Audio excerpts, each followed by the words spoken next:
My ex left me with our kids and a note that said, "I'll be back in a few years."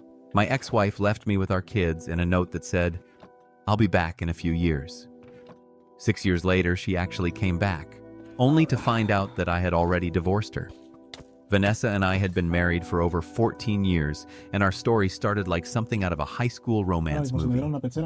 We met as teenagers, fell madly in love, and married quickly, diving headfirst into a life we thought we were ready for. Looking back, I realize we never gave ourselves the chance to explore who we were or what we wanted as individuals. At the time, I thought that was fine. I believed we were enough for each other, that love and commitment would carry us through anything. For a while, it did. We even had 2 beautiful children together, who became the center of my world. However, Vanessa was never shy about wanting more from life, more than I could give her, more than our modest life could offer. She craved luxury and status, a world filled with designer labels and extravagant experiences. At first, I brushed it off, thinking it was just a harmless quirk of hers. She spent lavishly on clothes for the kids, always ensuring they were dressed to impress, and treated herself to the latest Chanel handbag to parade in front of the other moms. It was charming at first, almost endearing, but soon it spiraled out of control. The reality of her spending hit me like a freight train. I could barely keep up with the bills. Rent payments were always just shy of being late, and I found myself working overtime to make ends meet. I begged Vanessa to rein it in, to stop treating life like a fashion show at the expense of our future. But she seemed incapable or unwilling to change. Then one night, I woke up to find her side of the bed cold and empty. On the pillow was a letter. In it, she said I was holding her back from achieving her dreams. She claimed she had met someone who shared her vision of the life she always wanted, and they were going to explore the world together. At the end of the note, she wrote something that still baffles me to this day. "I'll be back in a few years, and we can pick up where we left off." I was stunned. For a moment, I thought it was some kind of cruel joke. I called her repeatedly, desperate to understand what was happening, but every call went straight to voicemail. Even my children, too young to grasp what was unfolding, tried calling her. They asked me through tears if their mother had died. I had no idea how to respond. How do you explain abandonment to children without breaking their hearts further? To me, Vanessa might as well have been dead. The transition to single fatherhood was brutal. I stumbled through those first few months in a haze of exhaustion and grief. But something unexpected happened. I began to feel a sense of relief. Without Vanessa, I no longer had to juggle her endless demands for money or endure her withholding affection unless I bought her the latest gold earrings. Slowly, I regained control over my finances and, more importantly, over my life. My children started adjusting too. We found a rhythm as a family of 3, and in their resilience I found strength. 1 year after she left, I realized I could not live under the shadow of her return. The idea of being married to someone who had so casually walked out on us was unbearable. I filed for divorce. Since Vanessa was unreachable, the court granted it automatically. I sold the house we had shared and bought a charming cabin in the small town I had always dreamed of living in, a place Vanessa had dismissed as too rustic and boring. For the first time in years, I felt free. I woke up to the sound of birds instead of arguments. I rediscovered hobbies, spent quality time with my kids, and began to truly love the person I was becoming. By the 3rd year after Vanessa's departure, my children had stopped asking about her entirely. 6 years passed in what felt like the blink of an eye. One quiet Saturday morning, I sat on the porch of my cabin, sipping coffee and savoring the peace I had worked so hard to build. Then I heard footsteps crunching on the gravel path leading to my front door. I looked up and saw her, Vanessa. She was dressed in the kind of high-end clothes that screamed money, wearing that same confident smile she always used when she wanted something. My heart tightened. I already knew why she was here. She wanted to pick up the life she had abandoned, as if time had stood still. "Hello, darling," she said, her voice dripping with familiarity. "I'm back, just like I promised." I was stunned by her audacity. For a moment, I said nothing, just stared at her, taking in the image of the woman I had once loved. Her expression was a mix of determination and regret, though the regret seemed more like a performance. She clearly thought this would be easy, that I would welcome her back with open arms. "Vanessa," I finally said, my tone colder than I had intended. "What are you doing here?" She paused, probably expecting me to rush toward her, to embrace her, or show some kind of emotion. When I didn't, she blinked and replied, "I told you I'd come back. Here I am. We can pick up where we left off." I almost laughed at how absurd it sounded, but instead, I looked her directly in the eye and said, "You think you can disappear for 6 years, leave everything behind, and come back like nothing happened?" She looked genuinely shocked by my reaction, as if she had envisioned a triumphant return instead of the confrontation she now faced. But I was not the same man she had left behind, and I was not going to make this easy for her, not this time. "I know I made mistakes," Vanessa began, her voice laced with a faux humility that I had heard far too many times before. She stood there, attempting to piece together a version of herself that might garner sympathy. "But I needed to find myself, and now that I'm back, we can be a family again." Her words hung in the air as if she truly believed they carried some magical ability to undo years of pain and abandonment. At that exact moment, Lucas, my oldest son, stepped out of the cabin. He was 12 now, far more mature than a child his age should ever have to be. Life had forced him to grow up quickly in her absence, and it showed in the guarded way he carried himself. The second he spotted Vanessa, he froze. His face, a mix of surprise and guarded anger, spoke volumes. Vanessa's face lit up with a smile that felt entirely out of place. She stretched her arms toward him as though she could close the emotional chasm with a single gesture. "Lucas, my boy," she said warmly, as if she had seen him just yesterday. "Look how much you've grown." Lucas did not move forward. Instead, he took a step back, his discomfort plain as day. His expression darkened, and his voice, though steady, carried a weight far beyond his years. "What are you doing here?" he asked, each word cutting the air between them. His tone was heavy with resentment, an emotion he had learned to mask but now allowed to surface. Vanessa appeared oblivious to the damage her absence had inflicted. Or perhaps she chose to ignore it. She took a hesitant step forward, but Lucas immediately retreated, shaking his head. "You can't just come back and pretend like nothing happened," he said, his voice louder now, trembling with a mixture of anger and sadness. Before either of us could respond, he turned on his heel and ran back inside, slamming the cabin door behind him. Watching him go, I felt my heart twist painfully in my chest. Seeing the raw pain in his eyes was almost too much to bear. Yet beneath the ache, another emotion bubbled to the surface. Anger. Not toward Lucas, of course. He had every right to feel the way he did, but toward her. How dare she stand there and act as though she could waltz back into our lives without consequence? "Vanessa, go!" I said firmly, my voice leaving no room for argument. "We've moved on. You are not part of this family anymore." Her expression shifted to one of shock, as though she could not comprehend how I could say such a thing. "What do you mean?" she demanded, incredulous. "I'm the mother of your children. I have the right to be here." Those words lit a fire inside me. Any trace of composure I had left vanished. "You lost that right when you walked out on your kids," I snapped, my voice rising. "You left them crying for you every single night while I tried to piece together what little was left of our lives. You abandoned us, Vanessa.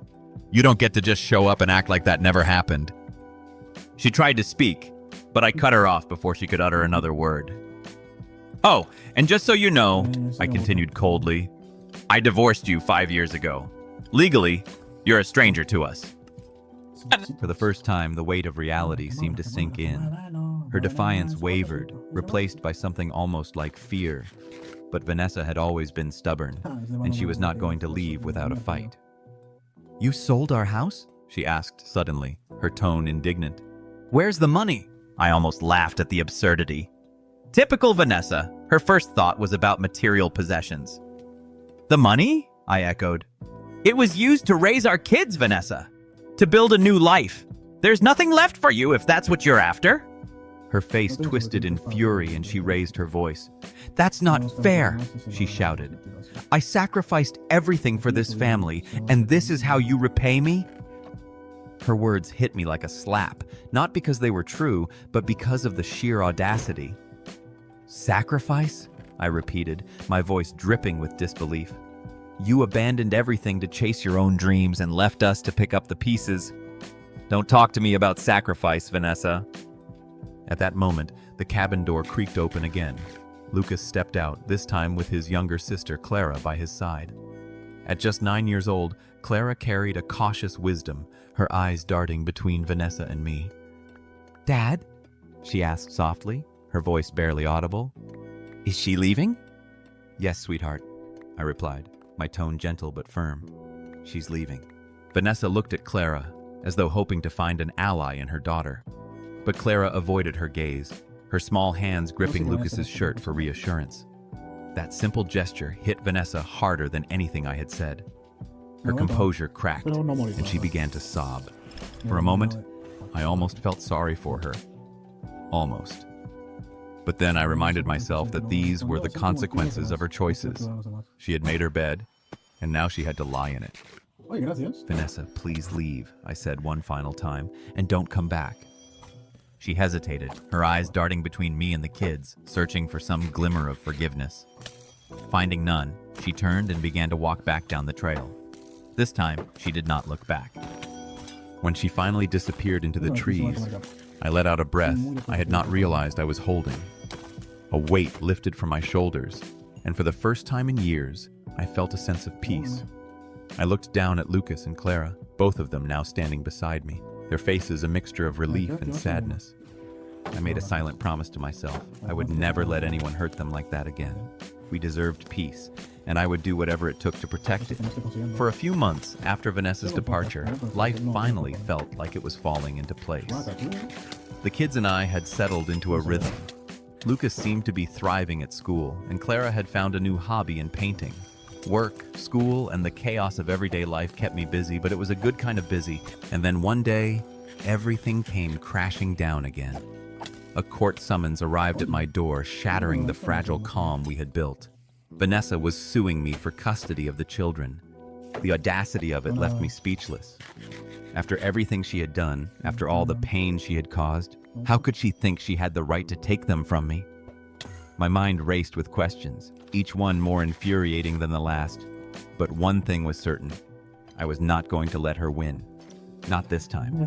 I knew from the start that courts often leaned in favor of the mother in custody battles, and that thought filled me with a deep sense of dread. Despite knowing I had been the sole parent raising Lucas and Clara through every milestone, every scraped knee, and every sleepless night, I feared Vanessa's uncanny ability to manipulate people with her effortless charm. She had always been a master of theatrics, and I worried that her performance in court would overshadow the truth of what my children and I had endured. The day of the hearing arrived, and my nerves were shot. My lawyer had prepared me as best as possible, walking me through likely scenarios and questions. Still, nothing could have braced me for the emotional impact of seeing Vanessa again after so many years. When she walked into the courtroom, I barely recognized her. Gone were the designer clothes, heavy makeup, and confident demeanor she used to wear like armor. Instead, she appeared almost unrecognizable, dressed modestly, her face bare of makeup, and her expression so somber it could have fooled anyone who had not lived through her lies. It was obvious to me that this was just another one of her acts, crafted to garner sympathy. Unfortunately, the judge and jury seemed to fall for it immediately. When Vanessa took the stand, she began her testimony with practiced tears streaming down her face. She painted herself as a regretful, self-sacrificing mother who had only left her children to secure a brighter future for them. Through sobs, she claimed she had worked tirelessly abroad, making sacrifices to provide them with opportunities she could not have otherwise afforded. Her words filled me with indignation, each one twisting the truth into a grotesque mockery of the life we had lived. The judge nodded empathetically as she continued, her tearful voice pulling at the heartstrings of everyone in the room. My lawyer leaned over to remind me to remain calm, whispering that my turn would come. I clenched my fists under the table, determined to hold it together. When it was finally my turn to speak, I stood up and took a deep breath, trying to push down the storm of emotions threatening to overwhelm me. Your Honor, I began, my voice steady but firm. I am not here to attack the mother of my children, but the truth must be heard. I detailed the night Vanessa left, how I had woken up to find a letter on the bed, telling me that I was holding her back and that she wanted to explore the world. There was no mention of the children in that note, no promises to return, just a selfish declaration of her freedom. I recounted the sleepless nights spent consoling Lucas and Clara, who were too young to understand why their mother had disappeared. I explained how I juggled work, parenting, and every other responsibility, doing everything in my power to create a stable and loving home for them. As I spoke, I saw Lucas and Clara sitting in the audience, their eyes brimming with tears. Lucas was trying to hold it together, but Clara openly wept, her small frame shaking with sobs. When I finished speaking, the courtroom fell into a heavy silence. Then, to my shock, Lucas stood up, his voice trembling but resolute. Please, do not take us away from our dad, he said. He is all we have. Clara, unable to contain herself, ran toward me, wrapping her arms around my waist and sobbing into my shirt. I do not want to go with her, she cried. She left us. She does not care about us. The judge, visibly moved by the children's raw emotions, turned to Vanessa for her response. Vanessa fumbled to compose herself before speaking. Your Honor, she began, her voice shaky. I know I made mistakes, but everything I did was for them. I was working abroad to secure a better future. Yes, it was hard, but I was making sacrifices to come back and give them the life they deserved. Her words, while carefully rehearsed, lacked authenticity. It was at this moment that my lawyer rose from his seat. With your permission, Your Honor, he said, I would like to present evidence that contradicts the mother's testimony. He walked toward the judge's bench, carrying a file of printed photos and screenshots. The images were from Vanessa's social media accounts, showing her living a life of excess, lavish parties, exotic vacations, and extravagant dinners with various men. There were no signs of hard work, no evidence of the sacrifices she claimed to have made for the sake of her children. Instead, the photos painted a clear picture of someone who had abandoned her responsibilities to live a carefree, indulgent lifestyle financed by others. The courtroom buzzed with murmurs as the evidence was displayed. The judge's sympathetic expression hardened as he reviewed the images, and the jury exchanged knowing glances. Vanessa tried to defend herself, stammering, I was trying to build connections, to secure something better for them. But her words fell flat. The judge, unimpressed, addressed her directly. You abandoned your children for years, leaving the most challenging phase of their upbringing entirely in their father's hands, while you lived a life of luxury funded by others. And now, you want to uproot them from a stable and loving environment? Vanessa hung her head, unable to respond. Turning to me, the judge said, Your testimony, along with the evidence presented, makes it abundantly clear who has been there for these children. Considering all factors and the preferences expressed by the children themselves, I hereby grant full custody to the father. Furthermore, the mother is denied visitation rights. Relief and exhaustion washed over me as the words sank in. Lucas and Clara clung to me, their tears now a mixture of joy and relief. For the first time in what felt like forever, I allowed myself to believe that everything would be okay. Given the circumstances of her abandonment and the emotional cost of everything we had endured, hearing those words felt like the first deep breath I had taken in years. It was an indescribable relief. A weight I had carried for so long suddenly lifted. Lucas and Clara ran to hug me, their small arms wrapping around me with a force that made me feel whole again. Tears streamed down all our faces, mingling relief, love, and the pain of what had been a long and harrowing journey. Justice had finally been served. Vanessa left the courtroom without looking back, her shoulders slumped in defeat. For me, that moment marked the end of a painful chapter. But I also knew it was not the end of the story. Challenges would continue to come, but I had something Vanessa would never understand. the unconditional love of my children. And in that moment, I realized that was all that truly mattered. After the verdict, I brought Lucas and Clara home. There was a quiet in the house that I had not felt in a long time, a stillness that mirrored the sense of peace settling within me. The burden I had carried for years, the endless fight to protect my children, seemed to have finally lifted. The kids seemed relieved, even happy. But there was something in their eyes that unsettled me. Lucas, usually mature beyond his years, was unusually quiet, his gaze often distant. Clara, ever the sunshine in our home, smiled, but it did not quite reach her eyes. Over the next week, I tried to return to our routine. I cooked their favorite meals, played board games after dinner, and read to them before bed. I was focused on making them feel safe and loved, but I could not shake the feeling that I was missing something. That look in their eyes kept gnawing at me. I began to understand that in my fight to shield them from Vanessa's actions, I might have neglected an essential part of their lives, their connection, however fragile, to their mother. One night, as I was tucking Clara into bed, she looked up at me with those big, questioning eyes and asked, "Daddy, why didn't Mommy want to stay with us?" My heart broke in that moment. It was the question I had always feared but knew would come eventually. I swallowed hard, trying to find the right words. "It's not that she didn't want to stay with you, sweetheart," I said gently. "Sometimes, people make choices that end up hurting others, even if they don't mean to." She studied my face, as if searching for the truth behind my words. Then, in a voice barely above a whisper, she said, "I think I miss her, but I don't know why." Her words hit me like a blow. Clara had been so young when Vanessa left that she could hardly remember her. And yet, there was a void, a space I could never fully fill, no matter how hard I tried. After Clara fell asleep, I sat in the living room, lost in thought.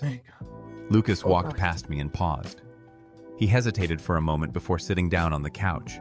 He looked like he wanted to say something but was unsure how to begin. Finally, he asked, "Dad, do you think Mom misses us?" The question caught me off guard. Lucas, my rock, was always so strong, but now I saw the same doubts that Clara had expressed reflected in his eyes. I took a deep breath and replied, "I think she does, son. Sometimes people find it hard to show how they feel." Lucas nodded, but I could tell he was not entirely convinced. That was when it hit me. No matter what Vanessa had done, she was still their mother. And as much as I had fought to protect them, I could not deny them the right to have some kind of connection with her. No child should grow up without memories of their mother. The next morning, I made a decision. I called my lawyer. He sounded surprised and concerned when I explained what I wanted to do. "You don't have to do this," he said. "The court ruled in your favor."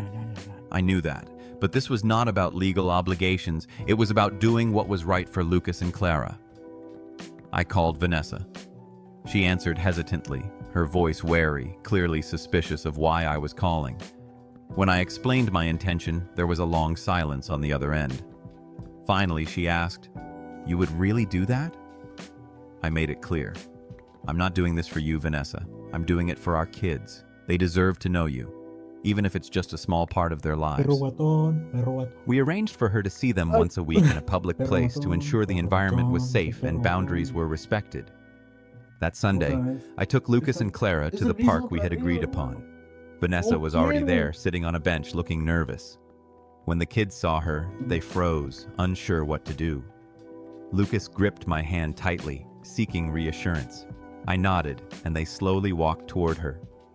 Vanessa stood up, trying to smile, but it quickly crumbled into tears. She knelt down and hugged them, whispering, "I'm sorry," over and over. Clara, ever the empathetic one, hugged her back without hesitation. Lucas hung back at first, cautious, but eventually, he let her pull him into an embrace. I watched from a distance, my emotions swirling, resentment, relief, hope, and fear all at once. On the drive home, Lucas finally broke the silence. "Thanks, Dad," he said quietly. I glanced at him in the rearview mirror and saw a small, genuine smile on his face. Clara, exhausted, leaned against the window, her expression more peaceful than I had seen in weeks. From that day on, the visits became a routine. I remained vigilant, ensuring Vanessa respected the boundaries we had set. But in the end, it was not about her. It was about Lucas and Clara. They needed these moments to understand their mother for who she was, flaws and all. I still carried the scars of what Vanessa had done, and perhaps I always would. But seeing my children smile and knowing they were building memories that included their mother gave me peace. It reassured me that I was on the right path. No child deserves to grow up without memories of their mother, no matter how imperfect she may be. And above all, Lucas and Clara knew they could always count on me. My love for them would never fail, and that was what mattered most.